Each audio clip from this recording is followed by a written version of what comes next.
None since. UAlbany comes into this one 2-1 overall. We'll take our pause as we start this game. Everybody takes a knee before kickoff. Alongside Jared Johnson, I'm Jack Gordon at SU Soccer Stadium. Great Danes 2-1 on the season. Started off with a loss against Boston College and back-to-back wins since. 2-0 against Villanova, 2-0 against Niagara. Opening kickoff, and we're underway here at SU Soccer Stadium. The Great Danes have a tall task ahead. Number 1 Syracuse on the slate. The Orange on defense, a new face in there, Booster Schoberg. Not necessarily new, but he's right there in the middle with the ball. Started a lot last season and throughout his Syracuse career and battled some injuries, but Jared, today he's back. Also selected in the MLS Super Draft, had some time to recover over the offseason, and still was being eased into this season at the start of it, so it's good to see him back in the starting 11. Orange pushing up front now, ball comes back. That's Gabriel McKenna. Niagara transfer, one of 3 on this Syracuse team. One of 14 transfers for SU this season. 15 new faces, only one of them a freshman. That's Ezra Widman. He might be a little left out. The only freshman on the team on the far side. UAlbany takes it over. Yeah, in their locker room, they actually used to have a freshman row of players, and they actually switched it around for all the transfers that got put in. So Ezra just has his single stall there in the practice facility. That's a little lonely. Played a little bit in the exhibitions. No starting lineup nod for him. Instead, it's several other experienced SU starters. SU comes into today 2-0-1. That one tie was last time out against Penn State, 1-1. Where Jason Smith, the goalie, had a red card. He came out in the 70th minute. UAlbany pushing now. Ball comes free. Near the sideline, rolls out of bounds. Picked up by McKenna, tosses it into Schoberg. First 2 wins for Syracuse, those were Providence and Binghamton. They handled those teams easily, 5-0. Only conceded 1 goal so far, and it's because they were down to 10 men. Jaheim Wickham getting his first career start today. And he played a handful of minutes in relief for Jason Smith, so the number 2 guy for Ian McIntyre thus far, and he has a chance to really make a name for himself as far as the future of this program goes as well. Selly loses it. UAlbany sends that one out of bounds. Kena back on the throw. Well, Syracuse was down 1-0 in the 89th minute of that game until Pablo Pedregosa had the equalizer. Saved Syracuse from getting its first loss since October 4th. He tied up the game with the Nittany Lions. That's how it ended on Friday. Here's Schoberg in the backfield over to McKenna. Defended closely by Ivar Origissuarson out of Reykjavik, Iceland. This UAlbany team also has a number of transfers, but he's just a freshman. Now, Jared, the UAlbany offense has a tall task ahead. They haven't gotten the ball past half field very solidly tonight, but this SU defense is so strong. What would you expect for them, and how can they push it? It's not about the first ball, Jack. It's about the second, the third ball. When a play is made up in the air, who's winning that challenge, and then where does the ball go?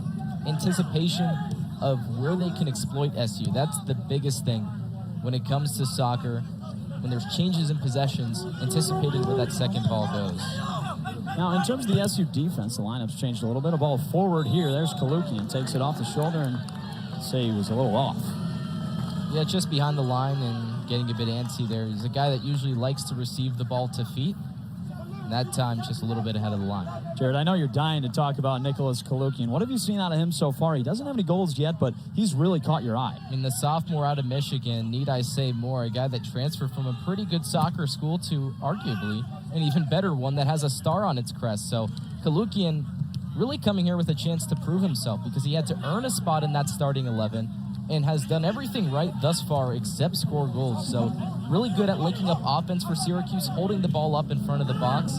The biggest thing is just making those decisions when he shoots. Where does it go? Because he's been taking chances, just missing the mark. Old Big Ten freshman team, Nicholas Kalukian last season. His first season at Michigan, decided to transfer. Here comes UAlbany. Schoberg on the tackle. No call there. They'll play on.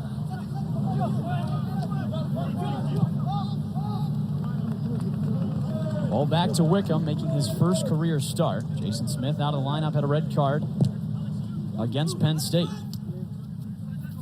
And Jared, you've seen Wickham a little bit. I know it's his first start as SU pushes on the far side. Little contact there as the ball almost rolls out, and it stays in. Frias knocks it away, sends that one out of bounds. The Albany Great Danes, 2-1 this season. Trevor Gorman leading the way. This is his 13th season for the Great Danes. 95, 97, and 29 career record. Also got to play for his father, Barry Gorman, at Penn State. The all-time winningest coach in Penn State history. 266 career wins. McKenna sends the ball forward. Albany takes it. Now on this back line for the Great Danes, Jared, they are facing a pair of forwards that are interesting as they start to push on offense here. Pass to Watt. Kena steps in. There's that Syracuse press right there. Players swarming around the ball when a bad touch is made. It's all about that communication. And that's where Albany has to be careful. When you see those orange shirts swarming around you, can you switch the field? Can you change the pace of play? Otherwise, it's just going right back to the orange. It seems like the SU defense can just be so suffocating at times. How can they kind of free up that space for themselves and not panic when they have 2 or 3 guys on them? And well, the space is somewhere too, so it's all about having that foresight to make that look up. Schoberg plays a ball up. There's Baselli. Gets a touch on it. Backs his man down. The ball's knocked free. That rolls out of bounds. It's a Syracuse throw. Nate Edwards will pick it up and toss it in. Edwards, the Purdue-Fort Wayne transfer. Senior out of Brampton, Ontario. SU staying patient on offense so far. Real chances. There's Edwards, the tackle. Ball rolls out of bounds. Grabs his leg in some pain. Yeah, Edwards he gets flipped here, not too strongly, I would say. He pushes the ball right before the challenge,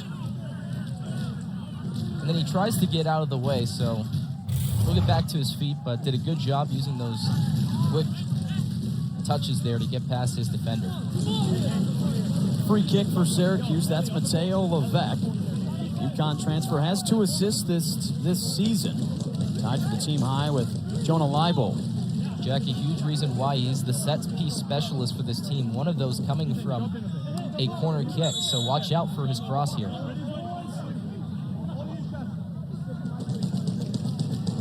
Levesque sends it across. Can they get a head on? Yes, right over the top. No need for Wilson to reach up and get that one. Kalukian knocked it too high.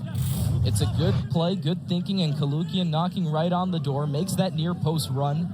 Maybe not aimed perfectly towards that far post or near post, but he gets contact done, and that's what they like to see. You've talked about Kalukian in that way a lot. He's just on the ball a lot, whether it's his head or his foot. He plays smart up front. It just hasn't gotten to the back of the net yet. Yeah, I mean, that's what Ian McIntyre's hoping for after your 2-star strikers in Levante Johnson and Nathan Opoku have left the program, one of them signing pro with Leicester City on loan in Belgium. I mean, the idea is here, can someone establish themselves as that next striking fizz for Syracuse? McIntyre, a strong presence for this SU team, led them to a national championship last season. He was the coach of the year. One of the longest tenured coaches at Syracuse. He doesn't want to hear that, though. He said they try to keep him out of the pictures now. He thinks he's getting old. He's been in upstate New York for a while now as well, coaching some of the SUNY programs. So definitely a familiar staple in upstate New York, and it's really formidable to see that he finally was able to bring a national championship to what is an unconventional soccer school.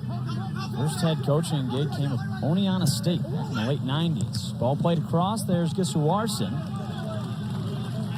And Wickham's right on it. All yellow goalie jersey, 6'3". He's a sophomore on this team. 180 pounds out of Brampton, Ontario. A popular place for this Syracuse team. They've got a couple Canadians from there. Wickham, Oyegunle, and Nate Edwards, who's got the ball on the near side right now. Edwards plays it back to McKenna. Now over to the middle to Oyegunle. Ball near the box, a shot. Jumped up and saved by Wilson.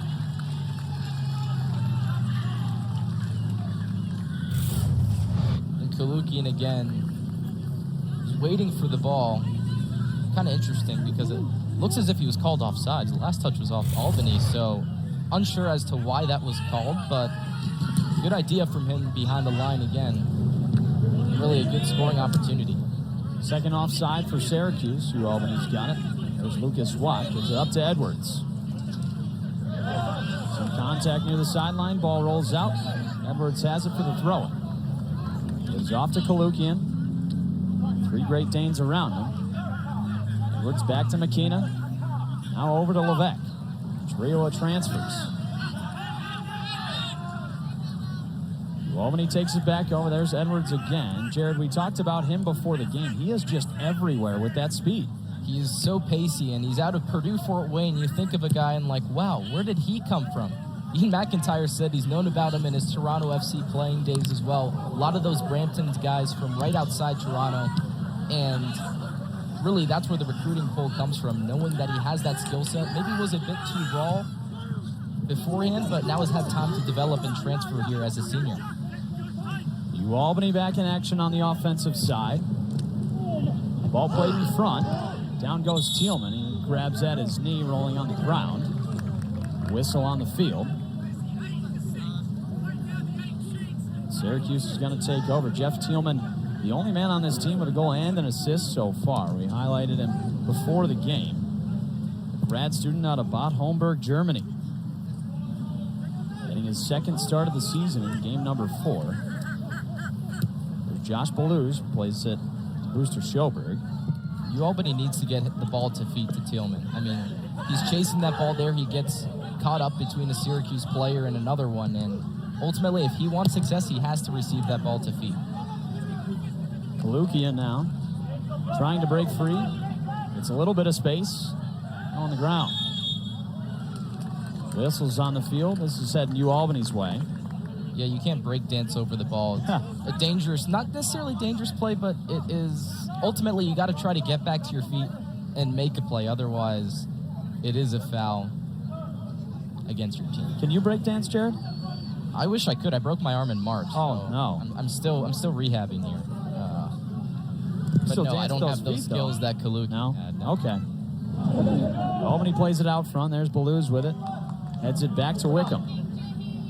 No Jason Smith today, the starter for the first 3 games for Syracuse. Balluz plays it to Oye Gunlay. Staple of this Syracuse defense for a couple of years now. Balluz takes it back, gives it to Levesque. Looking upfield to the right. Nate Edwards looking to make a play. Can't get space on the ball. New Albany plays it tight down to the ground. Lucas Watt and Edwards. It's a foul on the play. Yeah, he's just got to walk away from that one. A hack of the leg and not much of the ball at all. But a good idea from Mateo Levesque. I mean, he was looking over the top. The big reason that Edwards couldn't get to it was just kind of being driven away from him. If that ball was maybe curling a bit more inside or had less on it, maybe he had a chance to make a play. Not much on the offensive end for Syracuse so far. A couple attempts by Nick Kalukian. Nothing from the Great Danes on offense. Albany throw coming in. That's Lucas Watt, junior out of Quebec, Canada. He started all 3 games. Albany has had a couple of shifts in the starting lineup so far. They put in Jeff Thielman, who's only started 1 game. Schoberg heads it right out of bounds. Now, Jared, do you think this Syracuse defense changes much with Schoberg coming in and Gavin Wigg, who started the first 3 games, not being in the lineup?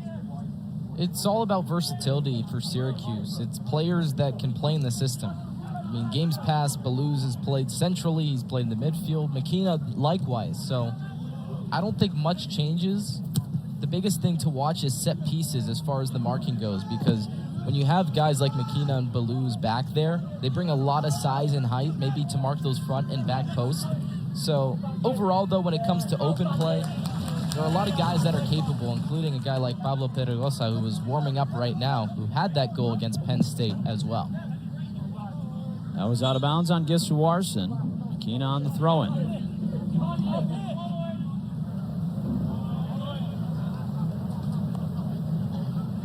Toss to Kalukian off his head. Now Baselli's got it. Pass to the middle to Leibold. Is intercepted. Thielman fights for it with Balluz, who's got a whole lot of height. 6'6" Villanova transfer. Watt with it. He plays it up front. Schoberg's there. Albany just hasn't gotten the ball on the foot today much. The pass is not really being connected well.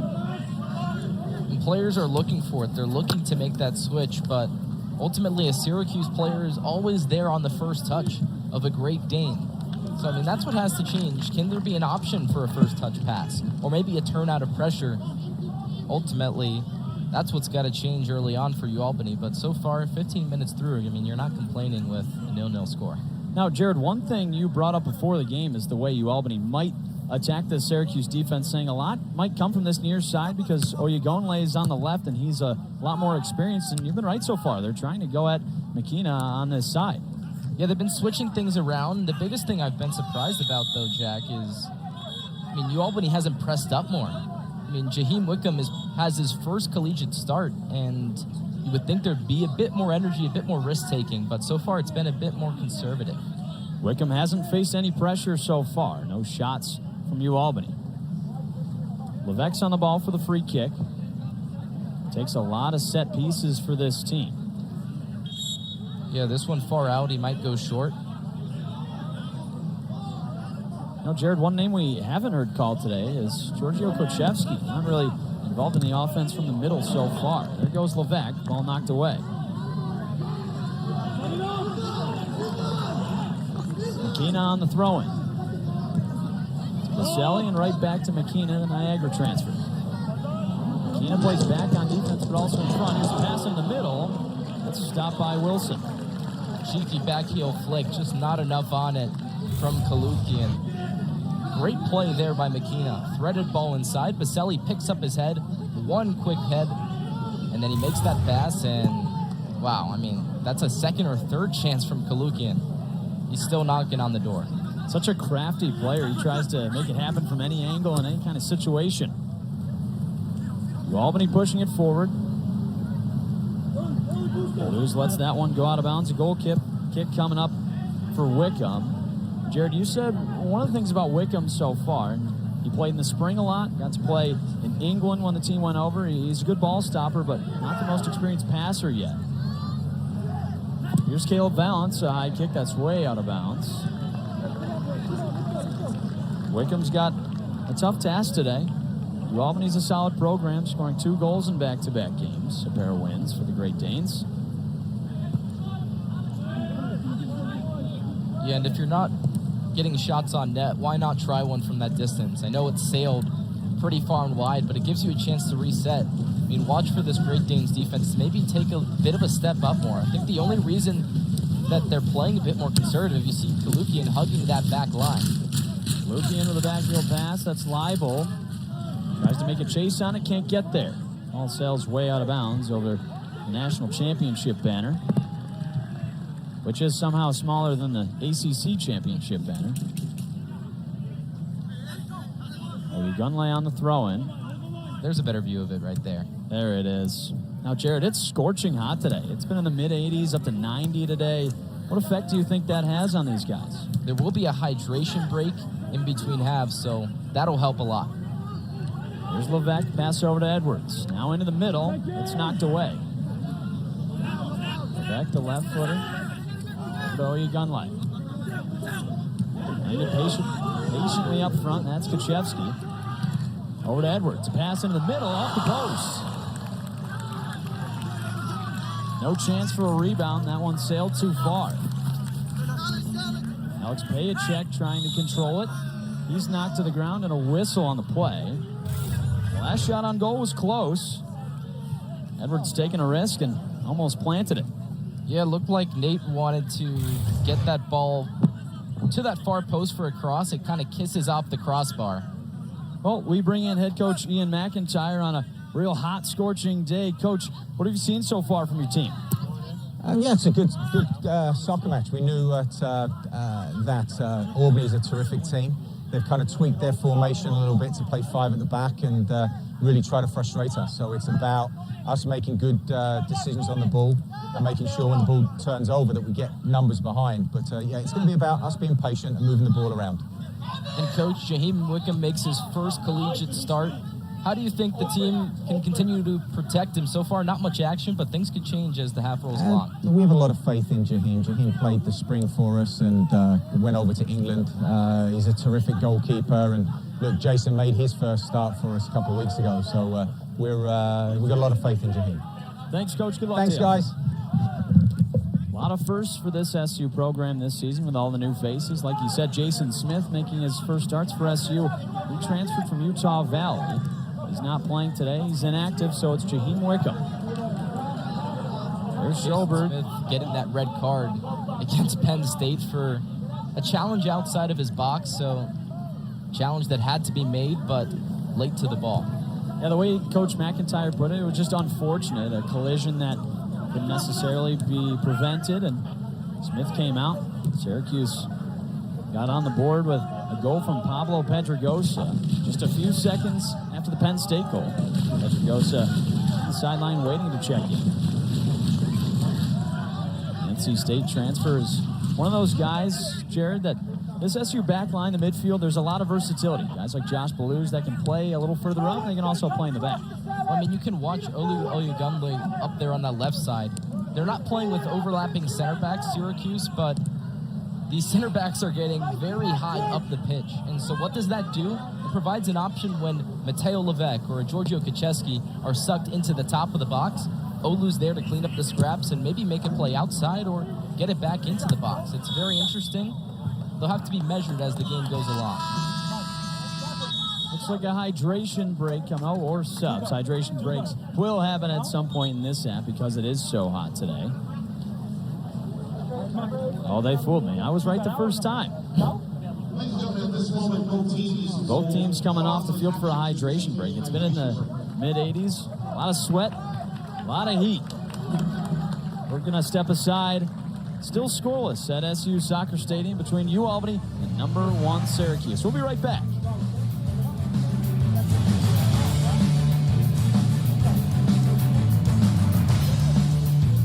This is the all-new Tempur-Pedic Breeze mattress, and it's designed to help you feel cool. So no more sweating all night, no kicking off the covers, or blasting the air conditioning, because only the Tempur-Pedic Breeze is made with our one-of-a-kind cooling technology that pulls heat away from your body. So the mattress feels up to 10 degrees cooler all night long. Don't miss our biggest sale of the year with savings up to $700 on select adjustable mattress sets and experience the deep, undisturbed rest of Tempur-Pedic. Learn more at TempurPedic.com. 180! 180! Hello, Patrick Mahomes. Who do you even play for? T-Mobile.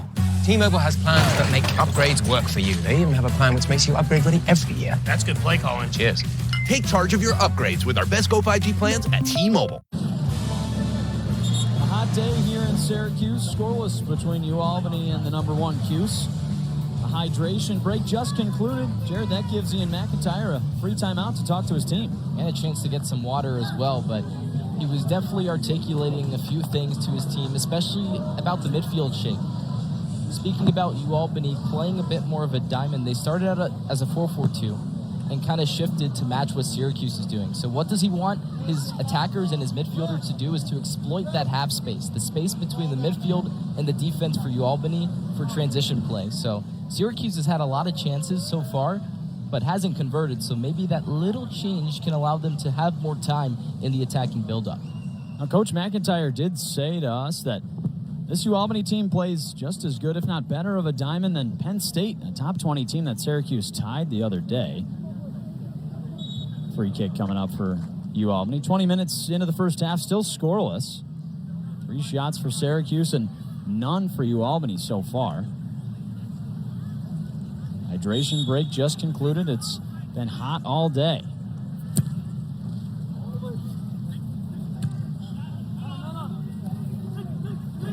There's Kalukian with it. Physical contact in front of half field.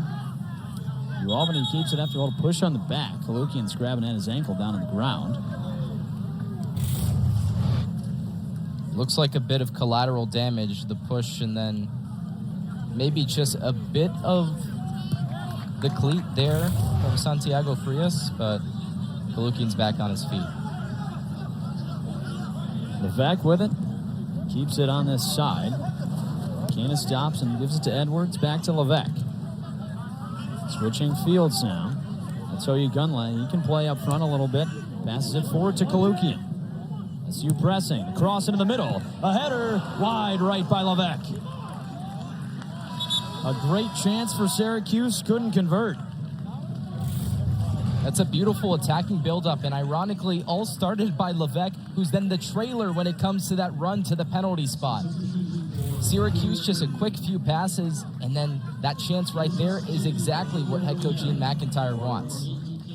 Still scoreless as Oye Gunley comes off, and Friday's goal scorer, Pablo Pedregosa, checks in. Sub for the Cuse, 2 for UAlbany. Great Danes play it forward, headed by Schobert. Players on the ground. That was Giswarson and McKenna.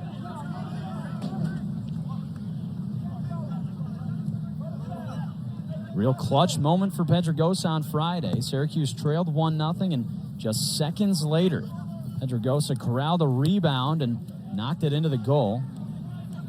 SU and Penn State tied at 1-1. Shafiq Wilson, the UAlbany goalie, corrals it on that far side. The Hill is packed tonight. Good crowd here in Syracuse on a hot day. The Labor Day crowd, not much work today. It's a good day to relax. Wilson boots it forward. Headed by Baluz. The Albany offense has had a lot of trouble getting any kind of pressure. That's pay a check down to the ground. Can't play it from your feet. While you're on the ground, rather. Yeah, that's a handball against the UAlbany player there after you dive on the ground when Pedregosa is just making a fair attempt at the ball. So rightly so, free kick awarded to Syracuse. That was on Alex Payachek. Grad student out of Vienna, Austria. Played 4 seasons at Georgetown College. And no, not the Georgetown you know. It's the one in Kentucky. That's the beautiful thing about this game, Jared. You've got guys like Nick Kalukian that transfer from Michigan, big schools, but there's also a lot of community colleges and small schools where players tend to move up in this day and age with the transfer portal. Yeah, and head coach Trevor Gorman spoke about that a lot with his recruiting. A lot of these upstate New York schools look across the border, but not just there. Look at players from the junior college system, like a Nathan Opoku, who profited off of Syracuse success last year and created a lot of his own success as well. So a lot of players come through that system in Division III, Division I as well, but maybe lesser known schools. And really, sometimes you find the dime in the rough and sometimes you don't. But a lot of players definitely have a chance now in what is a growing game in the United States for soccer in the professional pyramid and at the collegiate level. There's Santiago Frias pressing ahead. Imposing presence, 6'5", looking to play it forward. He had to make that pass earlier. He had plenty of space, and he had a lot of support there from Mohamed Suma and just couldn't make that pass. Pick his head up, makes that pass to his left, and maybe you have a chance to break. Now, we've said that UAlbany hasn't put much pressure on Jaheim Wickham. Now, do you think it's from a mentality standpoint from UAlbany that they need to just play a different way, or do you think you should see a change at halftime with the formation? A lot of it's the support. Ultimately, right there, you just saw that chance. Only 1 or 2 players really trudging up the field, so you got to commit numbers to find success. SU plays it forward. Selly gets it knocked away. Corner kick coming up for the Orange. Selly tried to get that one. Knocked away by UAlbany. Lucas Swap. Giorgio Krzyzewski, the captain out of Syracuse, New York. Plays the corner kick short. Now here comes the cross. That's knocked out high, out of bounds. A nice play on the head by a fan behind the goal. They love that one in the crowd. Here comes Felipe D'Agostini checking in. We've seen him in all 4 games now as a substitute. Lorenzo Baselli comes off the field. Baselli leads this team with 3 goals, but he'll come out for an extended halftime. D'Agostini, in his 4th game, he's taken 6 shots, hasn't scored yet, but Jared, you've really liked him. Yeah, D'Agostini is a really good player when the ball's on the ground, and that's what we've seen a lot of so far in this game. Ironically, Lorenzo Baselli, he told us after the first game and then another game he scored as well. He scored a brace in the first game for Syracuse, the season opener. He has all 3 goals this season so far with his head. And so a lot of the chances build up with Kalukian have happened right to feet, make a turn, make a shot. And Felipe D'Agostini has those twinkle toes as well in front of the box to make those little passes on the ground, and maybe we'll see a difference. Watt plays it with his chest. The shot stopped by Wickham. One of the best chances for UAlbany today by Lucas Watt. He's down on the ground just inside of the box. And that's finally UAlbany connecting on that quick transition play. It's all that first touch from Watt. 1 touch and a strike. That's really difficult off his chest.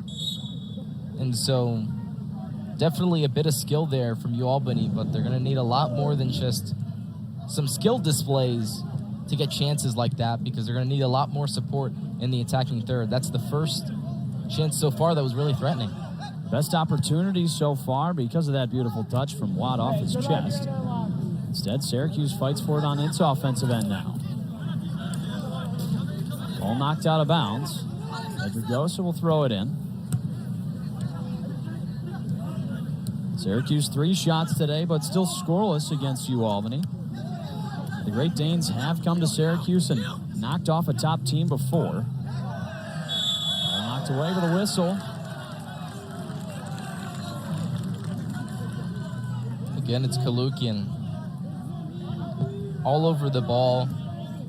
Tried to make a Cruyff pass kind of with the inside of his right foot, chopping it inside. And I'm not sure if he got much of the ball.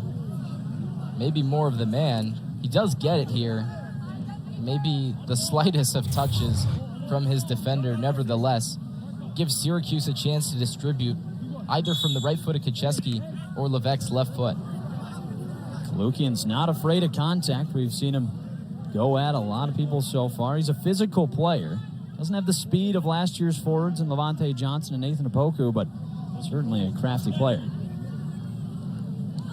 There's Levesque taking the kick. Sends it in. It's headed away. D'Agostini gets a touch on it. Passes it back out. Ball comes back in. McKenna corrals it. Just inside the box. A pass in the middle. Kalukian gets a foot. He's down on the ground again. Levesque, the shot. Out of bounds. Just missed the net. A couple of guys you've highlighted, Jared Levesque and Kalukian. They're all in on everything. Kind of a fortunate touch, too, because an inadvertent handball right there, it looked like. And so UAlbany was appealing for it. Play goes on, and Levesque looks like the last touch came off a Great Dane when he sliced that ball around, and he does get a corner kick here to try to in-swing. His first chance at this was a pretty good one to the near post. Levesque taking the second SU corner of the day.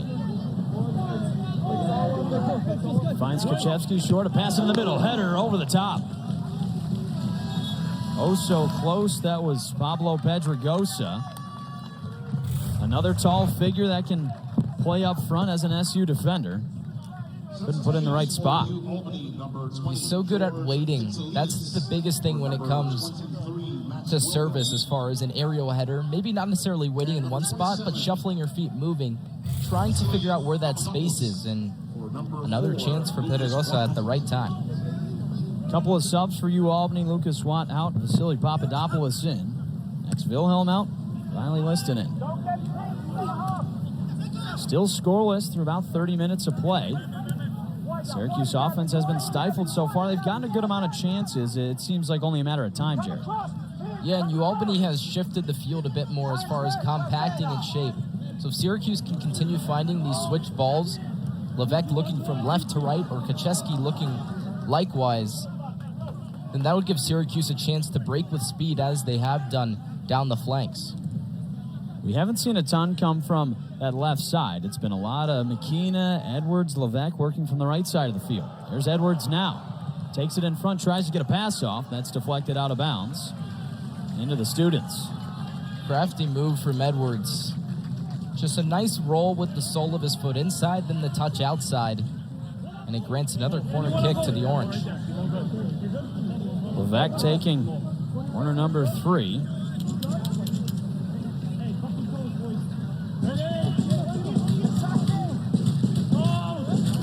on the far post, Dana makes a run in, back out to D'Agostini.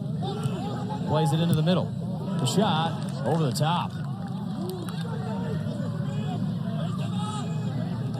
Now, SU's had a few chances so far, but a lot of them have just been too far away without much of an actual chance. Yeah, and that's not really Edwards' specialty. You're not asking him to take a crack from 25, 30 yards out, so not really the unexpected try there from him, but he had to take a try, take that shot on net, or rather off net. Syracuse got to find a change, though, when it comes to that chance there. New Albany looking for a chance. Haven't had the ball much. That's Papadopoulos, knocks it out of bounds.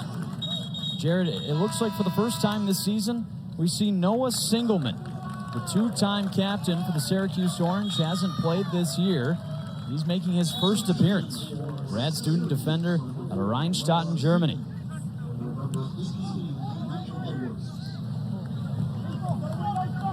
New Albany looking to press it out front. Schoberg with a kick high into the air.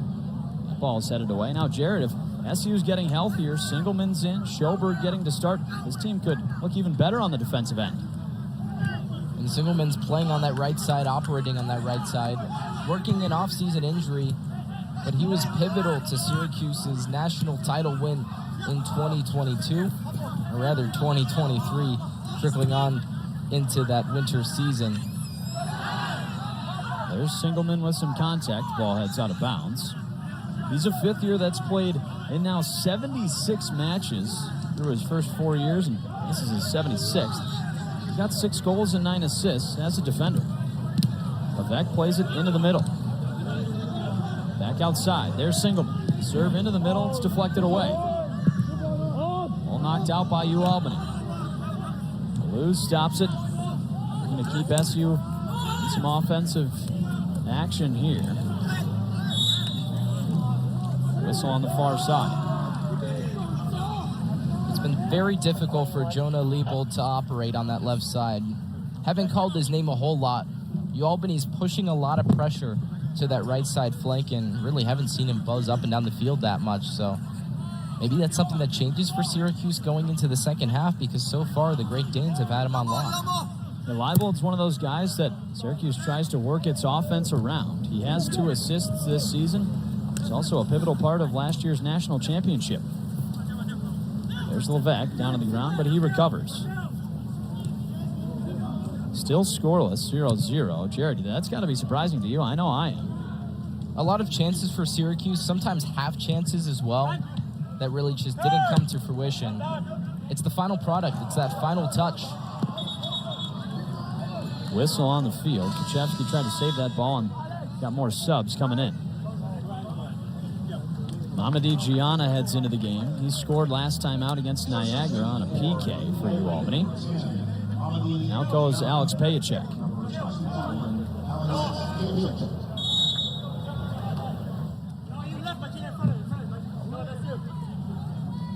Here's a throw from UAlbany.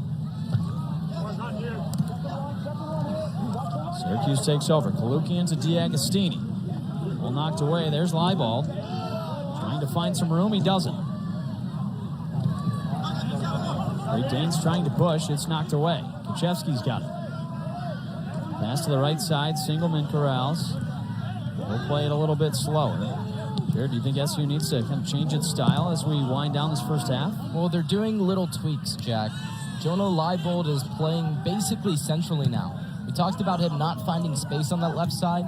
Yes, he's the left back, but what's happening is Kuchevsky is dropping into that left side vacated role, and it gives Leibold a chance to kind of push inside and find space that's inside instead of the double team. Still scoreless between UAlbany and Syracuse, but coming up next for the Orange, it's a big one. Friday, September 8th, it's number 13 Louisville coming into SU Soccer Stadium. That game on ACC Network. Make sure to tune in for that.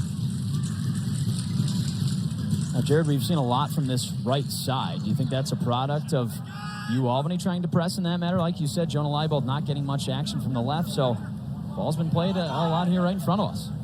And he's continued to creep inside the park, so that's a big question mark in these final 10 minutes. How can he manipulate his position to open up space for other players? It's not just about making that run to receive the ball, but to allow players to run into space that you might have created, even if you don't get the ball.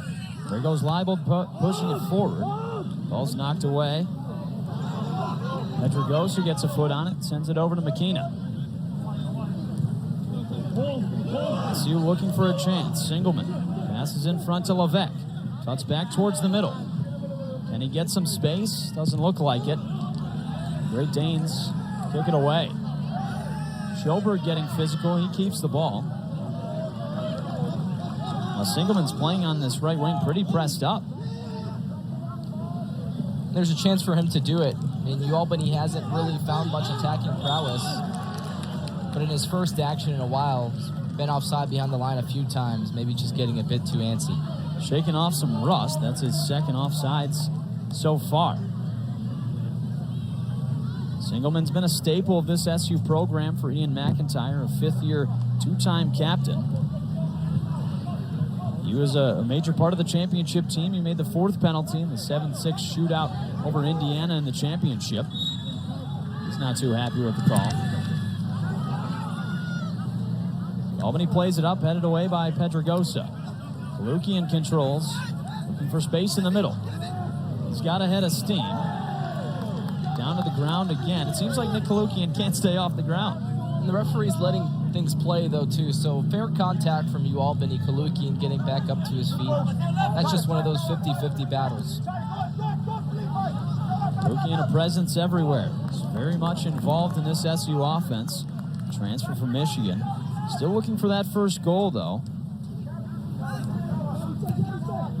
There's Elias Allen with the ball in front. Albany looking for a chance. A pass into the middle.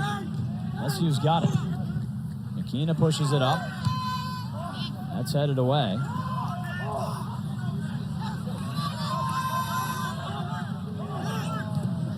Great tackle for McKenna. More space for Syracuse. Singleman keeps it on in bounds. There's the pass to McKenna. Tries to get it to the middle. Albany heads it out. Gianna tries to press it forward. He's down to the ground with a whistle. And it looks like Mateo Levesque's going in the book. Levesque doesn't like it because he thinks there's not much going of it. It's honestly not a huge challenge. It's just the fact of where the ball is. It's a transition play. Levesque just kicks out his leg. He doesn't really harm the Albany player that much, but because the Great Danes had a chance to break in transition, might have stopped an attacking opportunity, he gets the yellow card. Didn't get much on the ball. Yellow card for Mateo Levesque as Albany pushes it up. Some contact that'll give Syracuse the ball. McKenna sends it to the other side to Pedregosa. Giagostini. A pass to Kalukian. Offsides again. Syracuse can't stay on side right now. 2 from Singleman, 1 from Kalukian. The officials have called everything basically to the T, and offsides has been abundant in this match. But overall, the officiating very good so far, letting things play, keeping things square and fair between both sides. Just seems like the defense is really good at keeping its line organized, maybe playing the offside trap as well. They haven't given Syracuse an inch so far. SU's had a couple of chances, but nothing too square on net. Shafiq Wilson, the senior goalkeeper from Ontario's done a nice job. Contact in the middle. Another card coming out on Giorgio Kaczewski. Senior captain's not happy about it. 2 cards for the Cuse in just a matter of moments. Kaczewski's not happy about it. He thinks both players were just coming together. His arm comes around at the end of the day, and he makes contact with his face, so it's one of those plays where you don't really mean to do it, but it happens. Pair of cards for SU, 1 yellow to Mateo Levesque and a yellow on Giorgio Kaczewski right now. First half winding down, still scoreless. The free kick for Albany. Served into the box, the header out of bounds. See who it was off. That's Booster Schoberg down on the ground. The referee's signaling for medical attention. It's always a risk of what happens. Players going up for that 50-50 ball, and Booster doesn't even see a player behind him. It looks as if he gets a knock on the back of his head. He gets the initial header, but ultimately it's Albany, 2 players making a challenge on the ball and really just knocking him on the back of his head. Yeah, Thiago Diaz went up for that header. Just collided with Booster Schoberg. Trying to shake it off right now. Trainer out talking to him. He has missed time with injury, and they've really eased him back. This is his first start in a long time. The last time Booster Schoberg started was first round of the ACC tournament. That was November 6th of last year against UNC.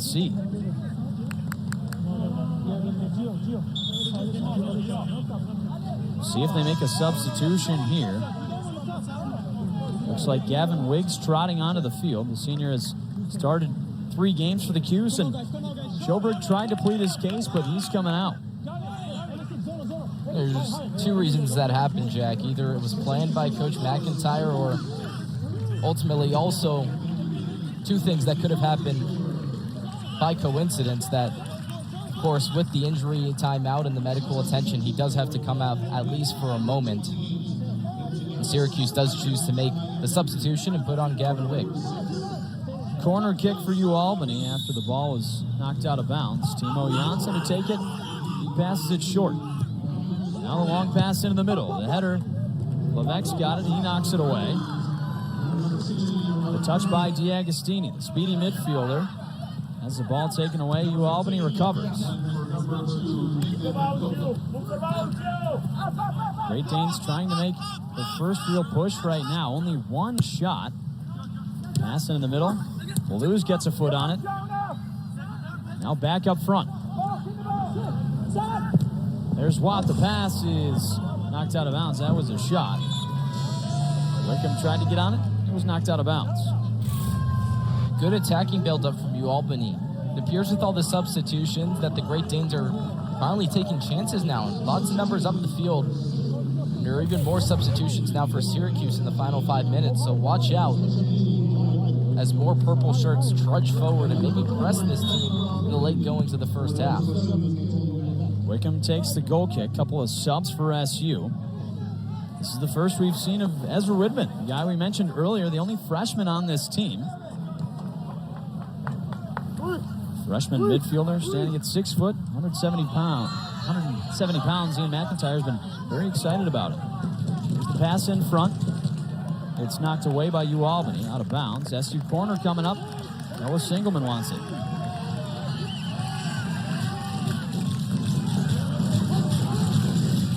Oh, instead they'll swap out and get Georgia Kuchevsky there. Coach McIntyre barks out orders to his team. 4 corners for Syracuse today.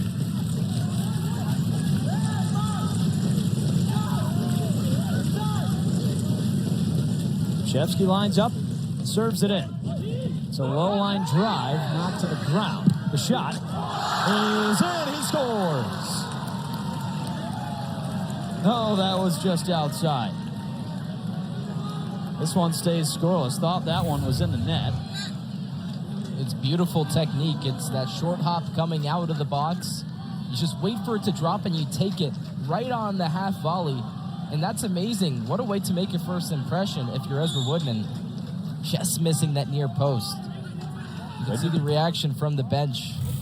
All the players were excited about it. McIntyre, he's seen this before in his many seasons here at Syracuse.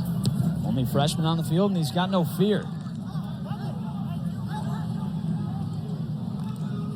Just 3 minutes to go in this first half. Scoreless between Syracuse and Albany.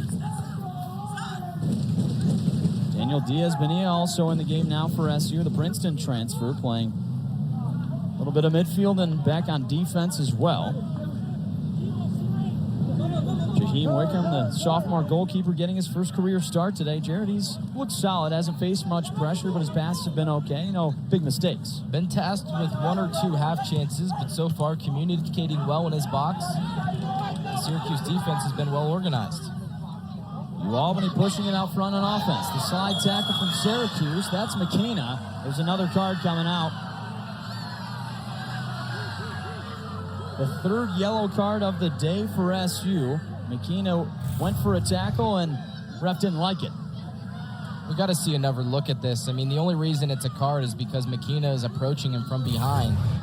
But he swipes through the ball and then takes the man out. So McKenna's obviously mad at the challenge. He thinks that he gets the ball, takes the man out. That's a clean play. And ultimately, I mean, it was a good challenge. He didn't really take too much of the man, but, you know, referees have their own discretion as to how much they let go when it comes to that physical contact, and ultimately, McKenna is in the books. Janssen taking the free kick, serves it in. It's low and knocked away. Agostini gets a touch, trying to keep it alive for SU. Taken away. There's a chance. A shot, high and right. Gianna thought he had it. SU wanted the offsides call. That's the complaint right now, but nothing doing.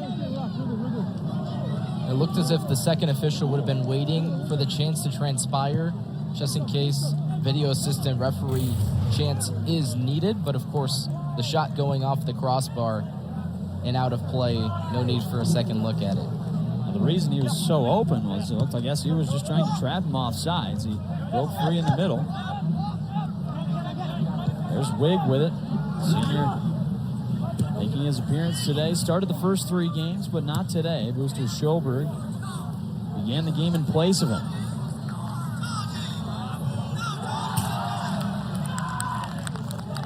All out of bounds, and it's a goal kick coming up. That's Daniel Diaz-Benilla.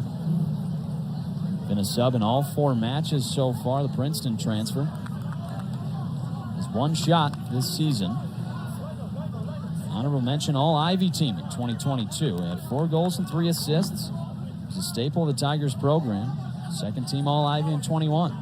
He's one of those energy guys for Syracuse this season. I mean, Jonah Leibold is playing on that left side, so Diaz-Bonilla is a right-footed player playing on the left.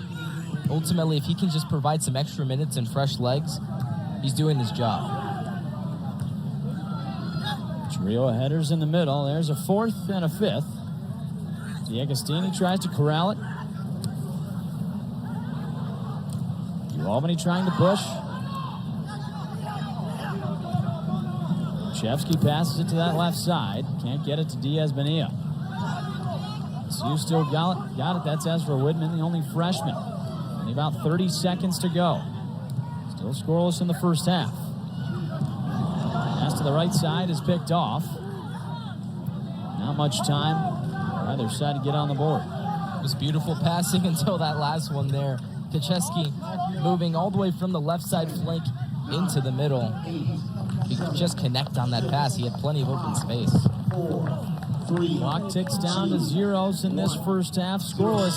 Not much on offense from either side, but Albany can't be too mad about that. They're sticking around with number 1 Syracuse right now.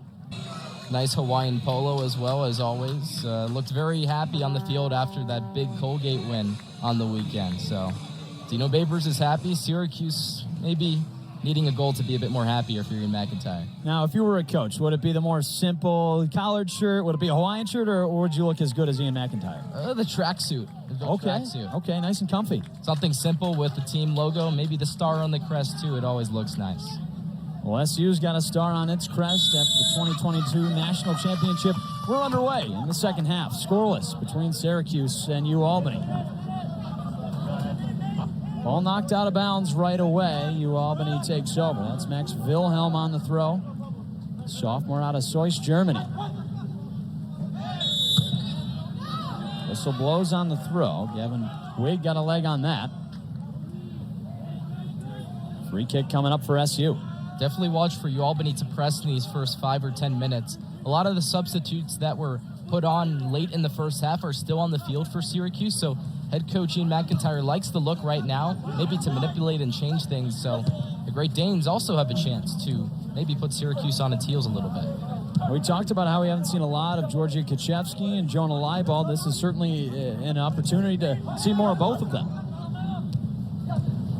Albany takes over, tries to push it forward. Booster Schoberg's right there. He was subbed out in the first half after getting knocked in the head just A few minutes before the half ended, but he's back in action. Looks like his noggin's okay. A good sight for Booster after missing considerable time in the postseason for Syracuse. And he came back with a vengeance, you could say. I mean, a guy who was drafted in the MLS Super Draft by the Vancouver Whitecaps, but still has a lot to prove. Certainly an experienced back line for SU right now. You got Pedrogosa, a grad student, Booster Schoberg, a fifth year. Kevin Wig, the senior as well. SU trying to get a chance on offense. D'Agostini trying to get the nutmeg there. It's knocked free. Vaselli controls it. He's got Kaczewski to his left. Plays it off to him, but Albany's right there. That's Chris Lee, South Florida transfer from Toronto. Leibold trying to get involved. Quick touch pass. Pedrogosa to Kaczewski. Serves one across. Headed away by the Great Danes. Nice play on the ball by Ben Kaplan. Ball rolls all the way into SU's defensive territory. Jaheim Wickham still in net for SU, the sophomore goalkeeper making his first start in his NCAA career. Wickham with the ball now. Passing is something we talked about with Wickham, Jared, and he's done okay. He faced a little pressure right there. That looked a little tricky for Jaheim Wickham right there, but you know, you get more experience, you get stuck in, and a bit more opportunities to play with the ball at your feet. Looks like it got him on the hand right there. Maybe not. SU keeps control. Another whistle down. And off sides, and Albany's got it right back. Vaselli making a play on the ball there. Looked as if after his first touch, he might have wrangled a few Albany players. His touch went awry. And so, nevertheless, a bit too much on the front foot, and Albany has a chance to go back the other way. Vaselli's a guy we haven't seen much of. No shots today. He leads this team in shots and goals. He's got 3, all with his head. Physical play on that far side. Ball's out of bounds. It stays with the Orange. Keena throws it in. Middle of that back line. Kevin Wig over to Pedrogosa. Goal scorer against Penn State. Had the equalizer in the 89th minute. Leibold gives off to Kaczewski. A quick touch pass. D'Agostini tries to get it with the back heel. Goes right back to his teammate Giorgio. Quick footwork from D'Agostini over to Leibold. That ball's knocked free. Thielman trying to push it ahead. Has a goal and an assist this season for the Great Danes. Only player on the team with more than 2 points. Jared, we highlighted Jeff Thielman before the game. He's been one of the more involved offensive players, but not a lot from him today. Well, he gets the ball, but not much support for him. Nate Edwards tries to play it into the middle. It's blocked out of bounds, and SU is headed for a corner kick. And this is Edwards buzzing up and down the line on that right side. Just settles the feet. Not really getting anywhere with that cross, but at least you're drawing a corner kick. It gives Levesque a chance to settle down and get an in-swinging ball. Levesque taking the 5th corner of the day. He's got those shorts rolled all the way up. Looks like a 1970s basketball player. Levesque serves it in, high into the air. Over everybody. Looks like it got tipped out of bounds, and it's staying with Syracuse. Another corner kick, last touch off the head of an Albany player, and good distribution there from Levesque. He's gone a lot to the near post, but that time far post, and it was dangerous. Kaczewski taking it from the other side now. He sends it into the middle. Knocked away just next to the goal. Syracuse wants it, and they will keep it. Yeah, that's another corner kick. Last touch off a Great Danes player. Doesn't look like Wilson got the memo there, but it was that front post run. And Vaselli actually ducks. He looked like he tried to flick it with the back of his head, but he doesn't get a touch of it. Kaczewski sends it right back in. It deflects in and scores. Gabriel Makina puts Syracuse on the board for the first time today. It's 1-0. Orange over Great Danes.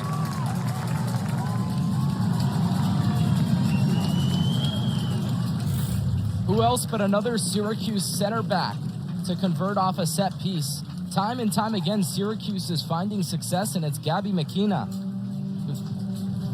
Just perfect positioning from McKenna, and he scored once with the header where he was just right place at the right time. That time, creeping in and getting his second of the season.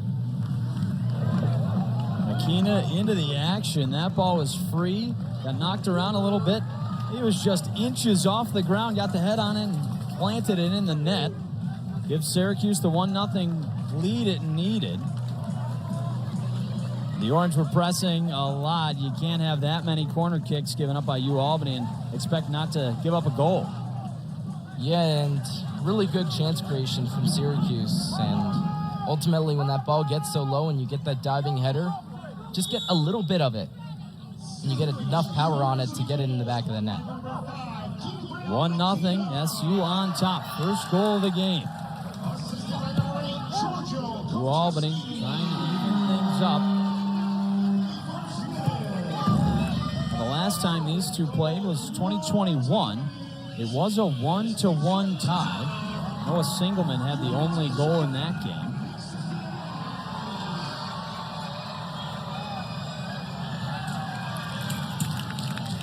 That's out of bounds by UAlbany. The Syracuse goal kick coming up. After the goal, the t-shirt toss, and that means chaos ensues. There's no rules, I guess, when t-shirts are thrown. Well, it's a packed house at SU Soccer Stadium, so... Now, it's always... all the new promotions, too. Yeah.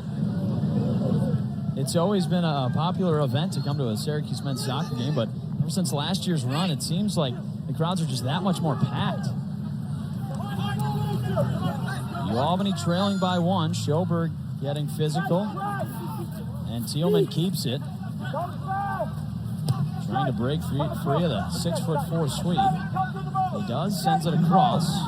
Thiago Diaz playing it forward. Leibold tracking that one down. He's got it as it rolls out of bounds, and it's going to be a Syracuse goal kick for Jaheim Wickham. Now trailing 1-0. You think UAlbany kind of shapes itself any differently? Do they have a different mentality now? I think they still play conservative. It's about waiting for a chance to break. You don't necessarily want to force your shape too far out of sorts just to create an offensive chance, but more so wait for Syracuse to mess up. And it happened late in that first half. Not saying that you wait till late in the second, but Syracuse is bound to make a misstep once or twice, and it's up to the Great Dane strikers to capitalize. 10 shots for Syracuse today, only 3 for UAlbany. Here's Leibold passing in front to Baselli. Without a shot today. Ball's deflected. Chris Lees has it. Great Danes trying to push. Kuchevsky has it in the middle. Sends a ball the other way to Leibold. Agostini now. One-on-one with Wilhelm. He knocks the ball free. Stops short of going out of bounds. Kicks it in front. Now Pedregosa has it. Now I asked the question about UAlbany's approach being down 1-0, but what about for Syracuse? Do you think they get more conservative up by a goal? You keep pressing because the next goal is the biggest one. And Syracuse has the momentum, and you can see all the numbers press forward. The outside back's basically in line with UAlbany's defense.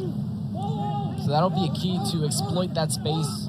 There's a lot of space in the midfield right now. You see some of the center backs stepping up into it. Pedregosa back plays it to his right.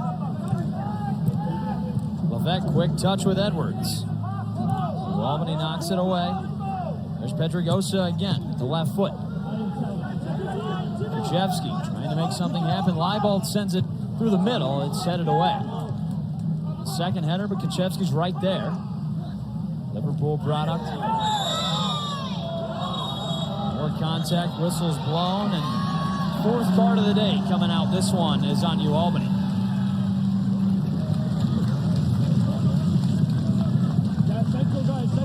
That's on Caleb Valance. Just a little bit too much contact.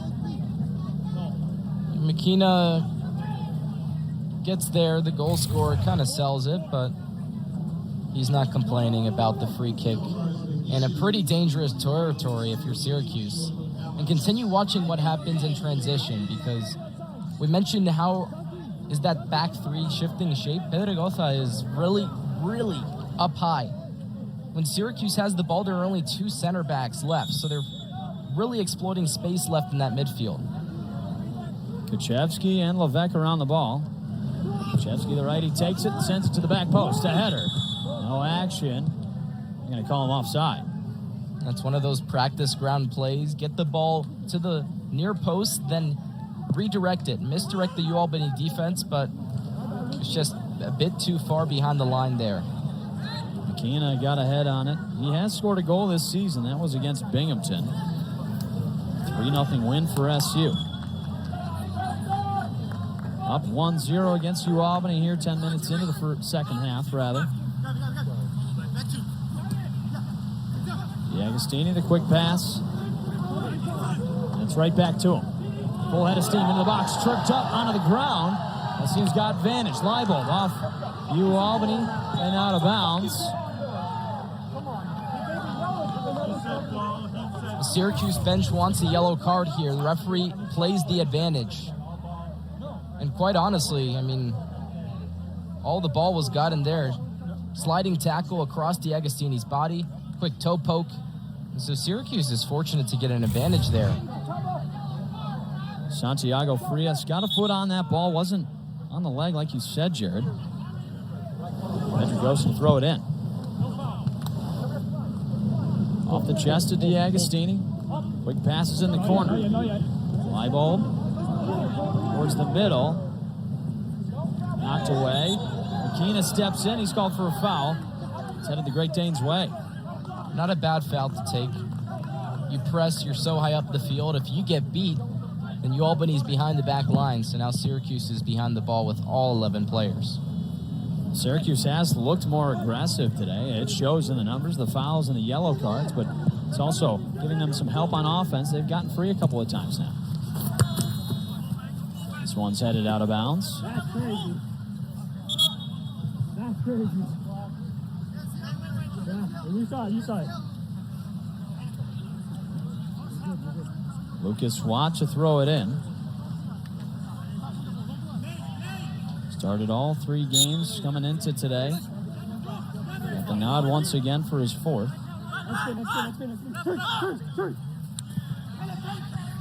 Throw comes in. The Danes pushing forward. Slide tackle from Syracuse. Ball heads out of bounds.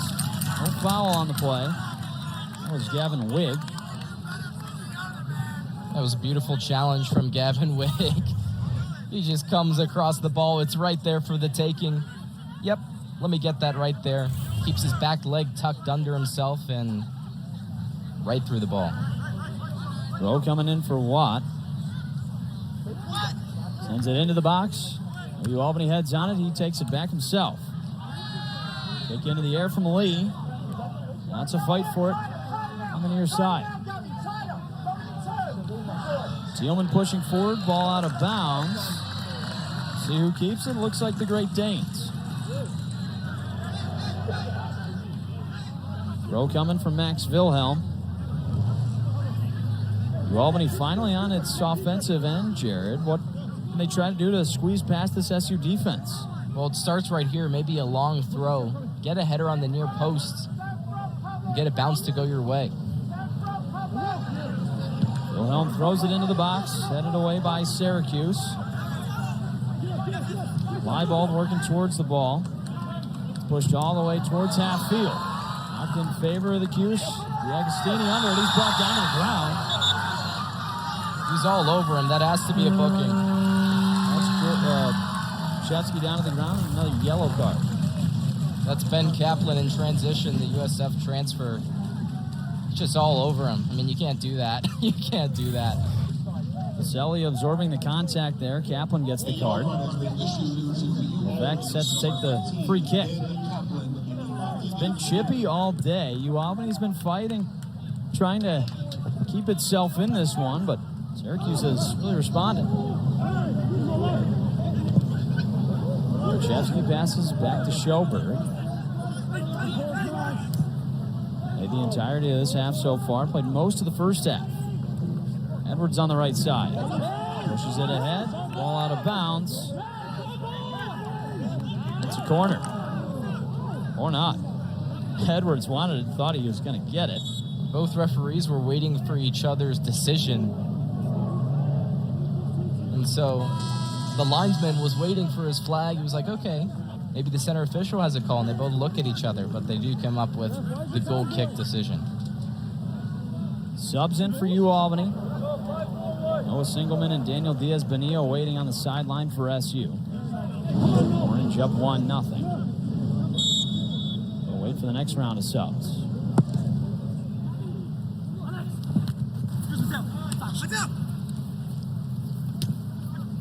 Levesque fights forward in the middle. Albany takes it back. Caleb Valance has it.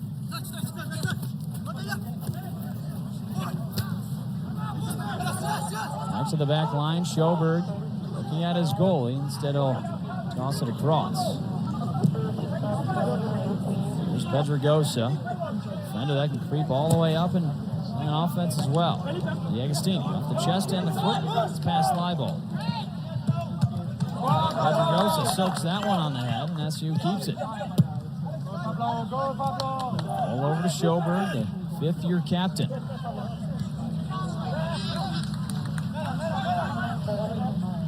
Syracuse is going with inverted center backs here. Watch for Pedregosa, number 2 in orange and blue. He's basically playing in the middle of the park, right in line with his left back. SU up 1-0. They're not giving an inch, still being aggressive on offense. Vaselli, Leibold rather, sends it in. It's headed away. Keena's got it. Tries to get a pass off. It comes in for Albany. Goes all the way back to Jaheim Wickham. He hasn't faced any pressure this half. Syracuse really turned on the Jets in this second half. Ball in front. There's Vaselli. The shot deflected. Another. That one's too high. Edwards tried to get the rebound. It's out of bounds. That's Golden. Quick play between the lines. Kacheski threads the needle. And Vaselli is lucky there. He gets that chance, and he really doesn't have much space, so he does make the correct decision on the shot. It's just good positioning from Shafiq Wilson. Beautiful pass from Kacheski right there. Tried to get Lorenzo Vaselli his first goal of the season with his feet. He's got 3 so far this year. Couple of subs for SU. Edwards out. Makina out. Singleman and Diaz-Benillo head into the ballgame.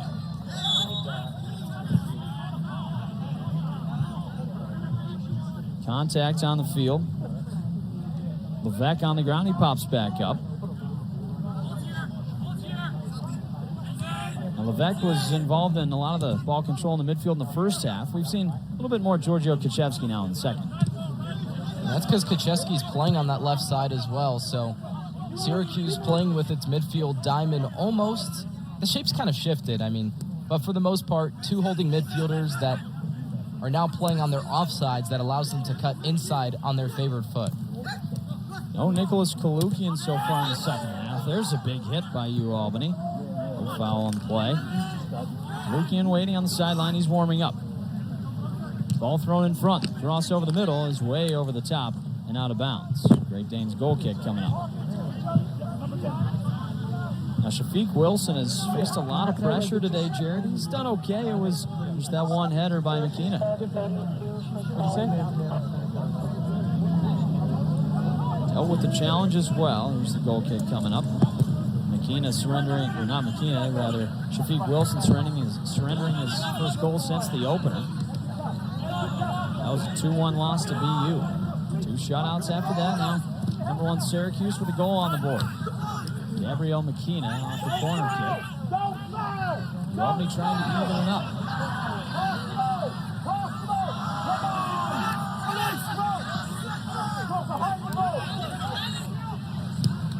Owen passes it to Wilhelm on the near side, near the sideline, and pushes away from Diaz-Benillo. Pedregosa sends it up the sideline. A good ball from him, and some open space now for Felipe DiAgostini, the speedy midfielder. He heads to the ground. McIntyre wants a foul. He's not going to get it. Diaz-Benillo on the left side. Into the box. The righty shot. get the pass off at the right time. The shot goes over the top out of bounds. Ian McIntyre is livid. The advantage gets played, but he wants a yellow card to come back. There's D'Agostini taking a few challenges in the midfield in that build-up. Seen a lot of yellow cards today. A handful from Syracuse and Albany as well. 12 total fouls. As Nicholas Kalukian checks into the game, Lorenzo Baselli out. They do play a similar role, Jared. Do you think this SU offense is going to change at all with a swap of forwards? Things are going to get interesting now.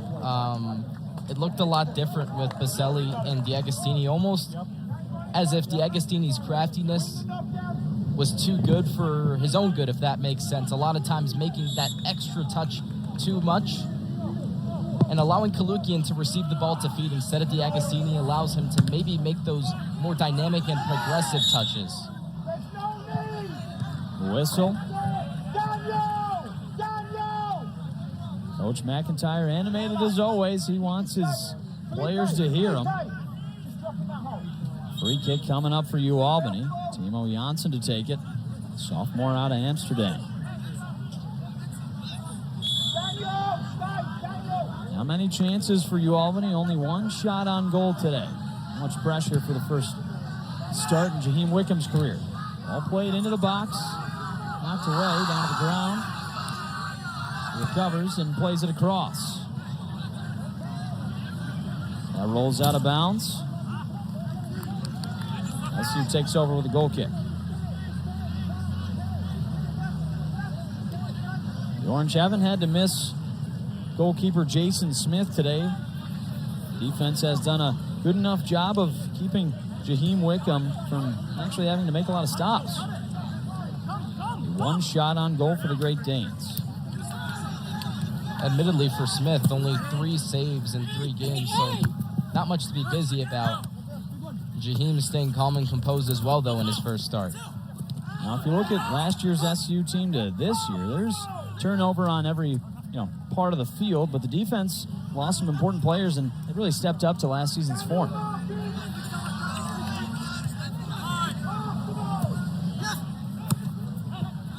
1-0 SU. The only goal of the match was Gabriel McKenna. Out halfway through the second half. Pedrogosa pushing forward. To give SU an offensive chance. Looking at D'Agostini, that one's deflected. Goalie Wilson boots it away.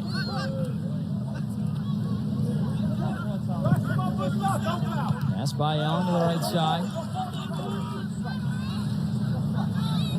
Yesbania trying to make something happen.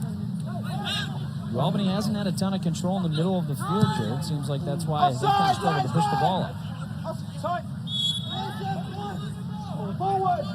And Syracuse is doing a good job with its press in the near side. These situational overloads, when Albany gets the ball in the midfield, maybe they're closer to the sideline.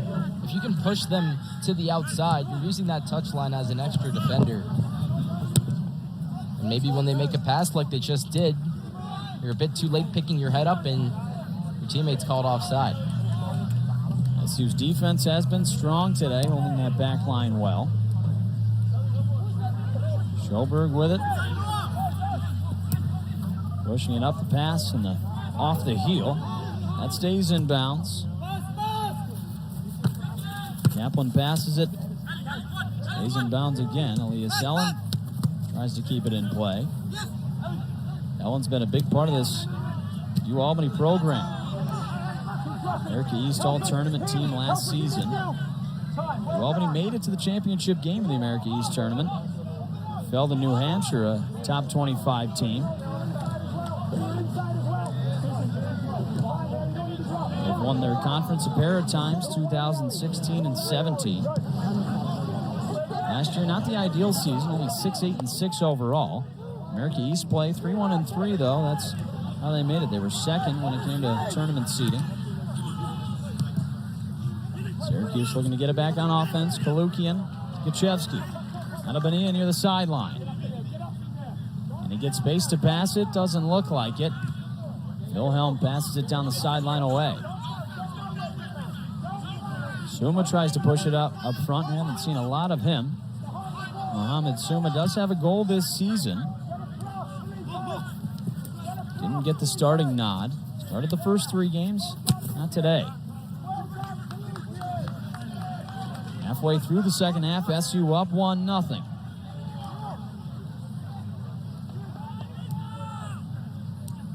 SU's playing pretty relaxed, Jared, with this lead. Haven't seen too much pressure being put up on offense in these past few minutes.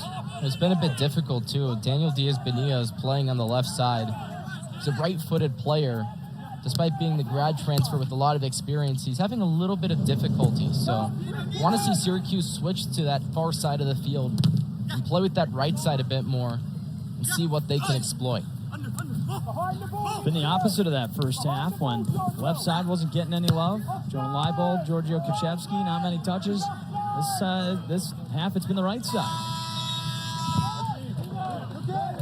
Subs coming in for UAlbany. It's a wholesale. 5 in, 5 out.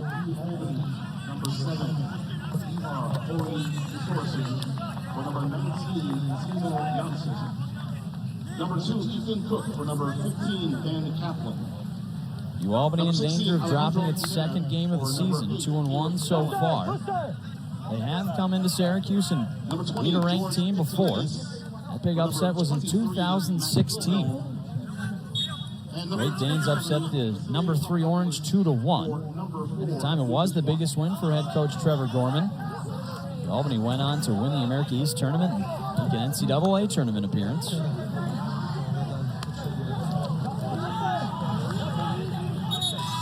Orange take over on the throw. One substitution coming in. Gabriel McKenna walks from the sideline, and out goes Booster Schoberg. Schoberg had to be careful, one of those guys with the yellow cards for Syracuse. If I'm Ian McIntyre, that's what I'm watching out for in the late stages of this game.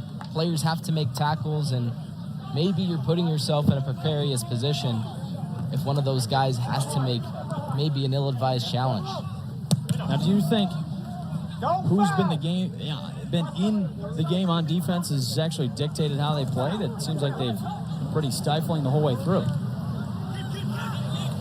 Things have been huge for those outside backs, and they provide support for building out of the back. And so things have changed with Jonah Leibold off and different players as well.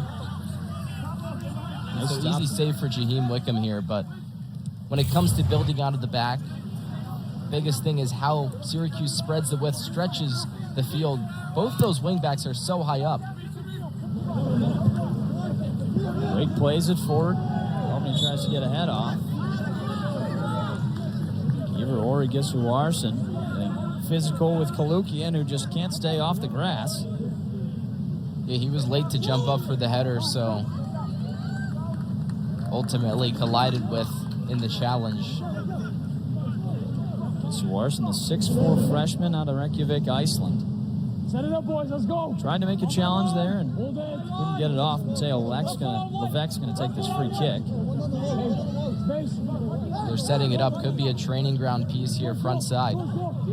Short pass to Kuchevsky. The middle. He serves one up.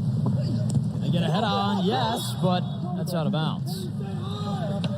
Off the head of Gabriel McKenna for Syracuse. Goal kick coming up for UAlbany. Good play from Syracuse. A front post runner, then this quick pass to Kuchevsky that opens up space on the far side. And Gabby McKenna, the lone goal scorer in this game, wanting a second one. He's been really good when it comes to those aerial duels. Good look for McKenna. Jared, how much do you think it helps Syracuse that those guys on the back line like McKenna can push you up and score? I mean, you're not just getting that, you're getting them defensively as well, but a Belouz as well, who hasn't had his name called upon, but has also been terrific when it comes to those runs. That allows players to be opened up with their size, utilizing that ability and finding those matchups to maybe mismanage or mismatch players to take advantage of. Absolutely, the abundance that Syracuse has with those tall, lanky center backs allows them to capitalize. Ball served up to Diaz-Bonilla. Whistle on the play.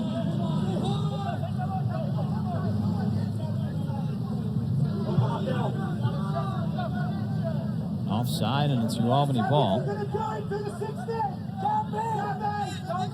DeAgostini standing right there, waiting for the referee to tell him off. Takes a few steps back now. Yeah, he's got to give him 10 yards. Goalie Shafiq Wilson will take it instead. He boots it across half field and deep. A couple of heads, and McKenna sends it into the middle. Diaz now passes it off. Ball served high into the air. Off the chest to Kalukian. Subbed in the second half for Lorenzo Baselli. McIntyre not happy about that sequence. Blues plays it back forward. Agostini look. Just telling Diaz Bonilla, stop flicking the ball and play football. It's those fancy plays that Syracuse has been caught up in, and it's not just Diaz Bonilla. It's DeAgostini in front of the box. It's Kalukian maybe at times. Syracuse just has to keep it simple. I mean, it's a huge reason why there's only one goal in the back of the net. And that one play, a set piece. So the open play goals aren't really coming in abundance for Syracuse. And you got to utilize the players around you and keep it simple instead of making that fancy play. Seems like sometimes the creativity for players like Kalukian or DeAgostini can come back to bite them if they're getting too cute. So far, he's been absolutely quiet in the second half after a very electric first half. So wondering what's going to happen in these final 15 or 16 minutes, because he has the fresher legs comparatively to a lot of Syracuse players. Ball served high into the air. That one's headed out of bounds.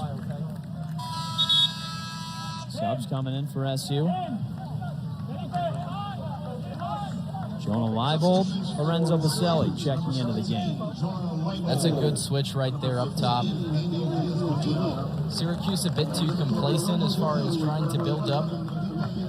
And I thought it would be a good idea having DeAgostini run off Kalukian, but Kalukian up there on the right side as that right-sided striker really didn't get much of the ball. Not much going, so going back with Baselli, one of the captains who started the game, seeing if he can run off the ball with Kalukian. They did have some success early on in the first half. Back to the dependent starters in Leibold and Baselli. Are any subs that have stuck out to you, Jared, as really making a big impact throughout this game? When you look at the midfield kind of defenders, I mean, a veteran like Noah Singleman as well on that right side stepping in. And that's been a key difference, providing a bit more stability. I mean, it's changed as far as where Syracuse has moved the ball. Up the right side, up the left side, they have stability on both ends. Series of headers and then a shoulder given out by Thiago Diaz. That sends Baselli down to the ground. McIntyre telling Baselli not to say anything to the referee. Syracuse gets its way. Baselli right near the touchline, just try to keep the ball in. He settles it to feet. And he just gets pushed from behind, gets a little clip too. Really no intention to play the ball, so kind of surprising there. He just gets off with a foul. Challenged by Gissuarson, it's out of bounds. Pedregosa on the throw. Kalukian, a nice touch pass to Baselli. He looks into the middle. Ball is knocked free. Seemed like he had a good chance to cross it in, but didn't get the foot on it. Beautifully directed header there by Beluz. Absolving all pressure with one touch of the head, Syracuse switches the field. In the back line once again. Beluz looks forward, falls down to the ground. Gissuarson takes control. A mistake that could be costly. Pass in the middle, the shot, stopped by Wickham. Right there to defend it. Falls back on the ball. Sophomore goalkeeper Jaheim Wickham making his first career start. Hasn't faced too much pressure, but he's played pretty smart today. An unlucky mistake from Beluz slipping, and good play from the Syracuse midfielders to track back. It allows Wickham to just stay in front of the ball there, make an easy save. Wickham plays the ball forward, and it's knocked back into the SU back line. Zig leaps and heads it forward. Kalukian trying to push up. A scrum for it on the far side again. Down to the ground, New Albany.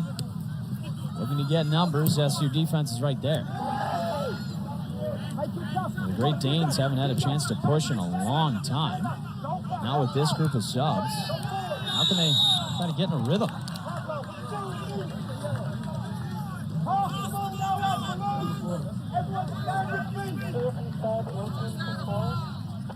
Coach McIntyre is telling his players, stay on your feet, stay on your feet. Every time you make a play that's a bit too ambitious, foul's going to be called. And it's only going to be to your detriment. McIntyre trying to keep his team on its toes. He said before this game that he wants to make sure they don't overlook this Albany team as more subs come in for Syracuse. Nate Edwards and Olu Oyegunle.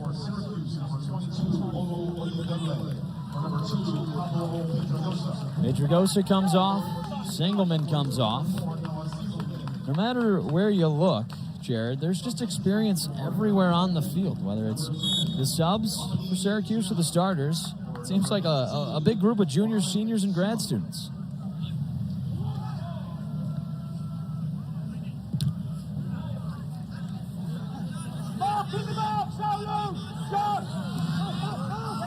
Kaplan trying to push it forward. Now Papadopoulos back to him. Stopped by McKenna.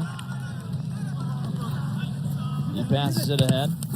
Lucan can't get a foot on it. Knocked out of bounds by Albany. SU gets a chance to move it forward. There's some more really good substitutions from Ian McIntyre. Nate Edwards on the right side is going to provide a blistering pace up and down the field. And Olu Oyegunle, we haven't heard his name since the first half, basically, but provides a bit of a different natural left-footed player instead of Pedregosa, who was really up and down the field, but not necessarily a natural player when it comes to the build-up into that midfield third. Olu is a bit more experienced in this scheme, and he's moving forward. Leibel passes it off, tries to get it right back, kicked away. Chevsky with it in the middle of the field. Now, Jared, you said that second goal for Syracuse, if it could happen, could be the one to put away Albany. What's the key to getting that? And they also say a 2-goal lead's the worst lead in soccer, so it depends on your perspective if your glass half full or empty. And if I'm Ian McIntyre, I just want more goals. Yeah, exactly. And they've been creating chances, and the key is this final product here. 2-touch football. Leibel plays one in. Wilson's right there. He's stopped by the Great Danes keeper. He rolls out front to Ellen. That's better build-up. It's more simple from Syracuse. You remember 15 minutes ago? Fancy touches, back heel flicks. Keep it simple, make those passes, advance into the final third. Seems like that's been because of the personnel. Those are the type of players that Baselli and Leibel are. Stay there, stay there. Oyegunle on the throw, another one of those subs. He started off this game. Only about 10 minutes to go. Not much time for Albany to get one off. All it takes is one if they want to tie this up. That was the score the last time these two played, a 1-1 tie in 2021. Ellen in the midfield, pushing it forward. There's Gianna. Looking for space, pushed down to the ground. Ballouz heads to the ground too. Wickham dives on the ball. Nothing of it. Amadi Gianna wants the call. Looking at the referee and pleading his case. Ballouz gets an arm out there, but he's feeling for the contact. He gets a shirt tug. But at the end of the day, that's not going to do it for a penalty. Both players are grabbing at each other. You go to the ground when you're down by one. It's got to be more convincing than that. Gianna's one goal on the season was a penalty kick. That was their game against Niagara last time out. He probably had the best chance of the day, wide open in the middle of the box in that first half, but couldn't take advantage. There's Kalukian pushing. That one's knocked free, and he goes back down to the ground. And if you're trying to earn that play there for a penalty, all the referee asks you too, Jack, is make a play on the ball. So the ball's right there. Jaheim Wickham's not really out there to claim it, and you just fall to ground. You're only hurting yourself there. But yeah, Kalukian's got to stay on his feet as well. He's a big body, though. He attracts the ball. So it's understandable at times. You do have to like that. He's not afraid of contact, and he'll play physically. One thing we've touched on is how different these forwards are than last year's. Levante Johnson, Nathan Napoku, both playing pro. Kalukian and Baselli have looked good, just a very different style. Yeah, and these players are still very eager pressing forward, so they've done well. Gianna has it. No offsides call. Into the box. Over the middle. No one's home. Another missed opportunity for UAlbany. Just didn't have the numbers. That's what UAlbany needs. If you want to score, you got to commit numbers forward. That extra runner coming in late would have been perfect. Gianna serves one again. That's over the net. He's been the most involved offensive player today. Not saying a lot. Giving the 0 on the board for the Great Danes.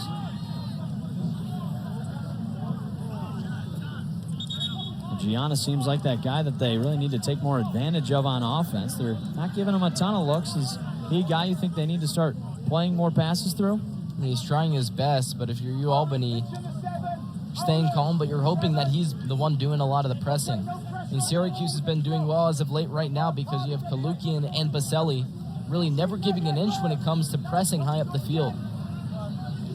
So the more that can happen for Mamadi Gianna, the more UAlbany can hopefully maybe find a free ball in the attacking third. Gianna's a forward, a junior that started his career at Norwich University. He's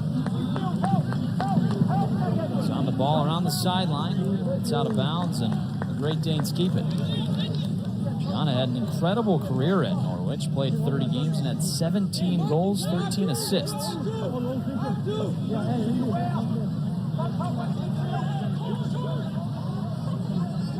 Throw coming in by George Pizzolidis. Tracks his way all the way back. He's going to want to toss this one into the box. It's a running start, throws it in. Off the head.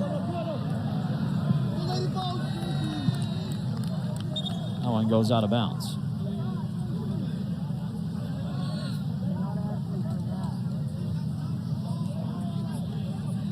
One 1-0 lead for SU as the second half winds down. Jared, for Syracuse to maintain that score, what do you think they need to do? Is it anything different or just keep playing their same style? And stay aggressive. UAlbany is going to want to exploit any attacking mishaps or any missed passes. But I think Syracuse has to go for the second goal. You can't play conservative. They'll lose with a nice challenge. Knocked free as Papadopoulos secures it, passes it in front. Knocked away again. Edwards trying to push it forward, but it's out of bounds.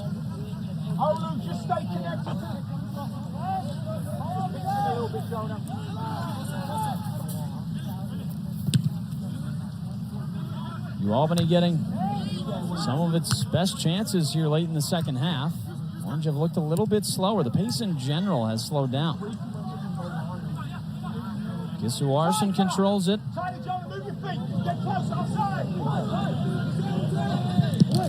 There's the pass in the middle. It's out of bounds. Deflected away by Baluz. He's done a nice job in the back line. Really a reliable presence for this SU team. This could get threatening now for Syracuse, or against Syracuse, rather. UAlbany would be smart to commit nearly every single player it has up. They only have one player right near center field, so right at the lower lip of the center circle at midfield. Only about 5 minutes to go. Down by 1. UAlbany only has its first corner. Gisuarson off the field. Here's Faze on the corner. Passes it in with his left, a low line drive towards the near post. Way over the net and out of bounds. UAlbany's had some decent chances as this second half winds down. Not connecting too many passes, not really taking advantage of any opportunity.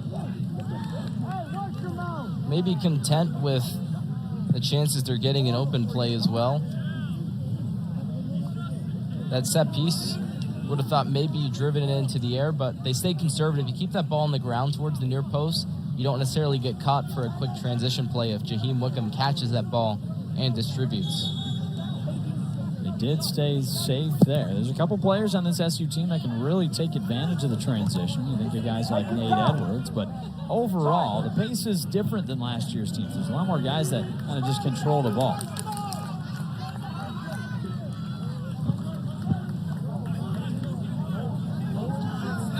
Great Danes still on offense.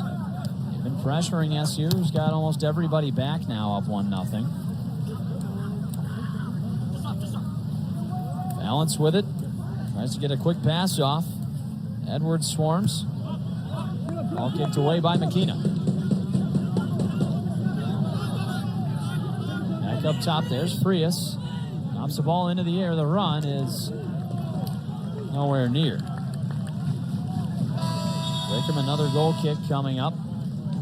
Diaz-Bonilla checks into the game. Some more speed for Syracuse as Lorenzo Baselli heads out. Now, interesting, when we saw Diaz-Bonilla come in before, it was as a midfielder. You think he'll be playing more up front like Baselli? That's where he's positioned right now. It's quite an interesting look. I mean, a player who has a background as a midfielder, so he can play up top, but it's not conventional for him. What they're going to try to do, if I were to guess, maybe get him the ball to feet and just take it to the corner flag. I mean, it's not a tactic I enjoy, but it is necessary at times. Let's go Orange. Chance emerged from the crowd. Only about 4 minutes to go. Diaz-Bonilla, a chance for the ball. Rolls out of bounds. Pizzolides there. Running throw. He plants his feet. Syracuse is pressing really high here. They want to get the ball, take it to the flag, but win the ball back right away. Now that could give you Albany a breakaway chance. You think this is dangerous? Continue forcing those first touches. I mean, as long as Syracuse is confident in how it presses, they'll keep Albany on their back foot. Wilson boots it towards midfield. Forward touch gives it to Levesque. Now Edwards. SU retaking its shape. There's Kaczewski. Pass right back to the right winger.